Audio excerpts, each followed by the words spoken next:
Mes salutations à tout le monde. Aujourd'hui, comme réflexion, nous écouterons l'Évangile de Jésus-Christ selon Saint Luc, chapitre 21, versets 29 à 33. C'est la parabole du figuier. Jésus, le roi des rois, c'est Jésus, le bon pasteur. Alléluia, Alléluia, Alléluia, Alléluia, Amen. En ce temps-là, Jésus dit à ses disciples cette parabole. Voyez le figuier et tous les autres arbres, regardez-les. Dès qu'ils bourgeonnent, vous savez que l'été est tout proche. De même, vous aussi, lorsque vous verrez arriver cela, sachez que le royaume de Dieu est proche. Amen, je vous le dis, cette génération ne passera pas sans que tout cela n'arrive. Le ciel et la terre passeront, mes paroles ne passeront pas. Acclamons la parole de Dieu. Louange à toi, Seigneur Jésus.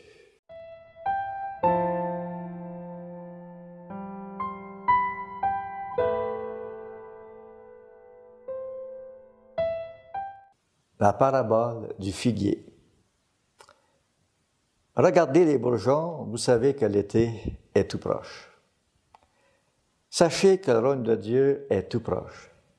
Dès que ce jour de la venue du retour de Jésus vient à éclater, ce sera le grand jour de Dieu et le renouvellement de toute sa création. Ce sera la fin des réalités terrestres, car le royaume en soi est le Christ lui-même.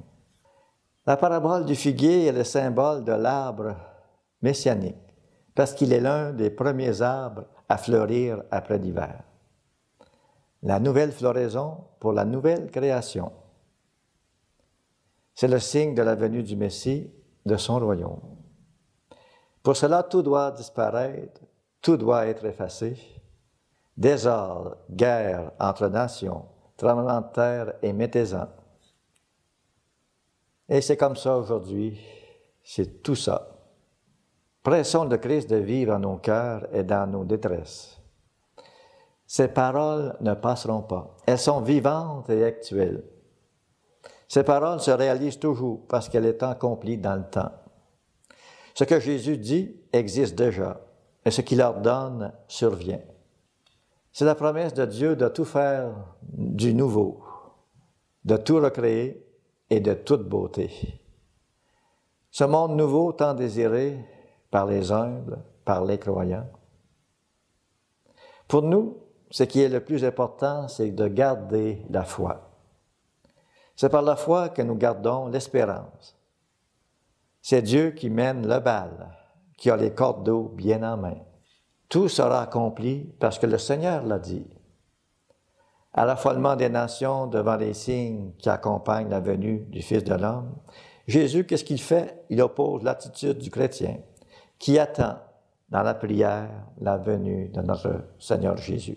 Nous passons une partie de notre vie à attendre, si bien qu'on pourrait presque dire que la qualité de notre vie dépend de la qualité de nos attentes. Celui qui attend un bonheur sensible ou la réalisation d'espoirs matériels, la déception sera grande. Mais pour celui qui veille et qui prie en tout temps, la venue de Jésus-Christ comblera cette attente au-delà de ce qu'il peut concevoir.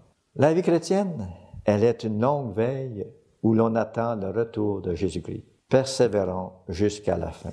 Amen.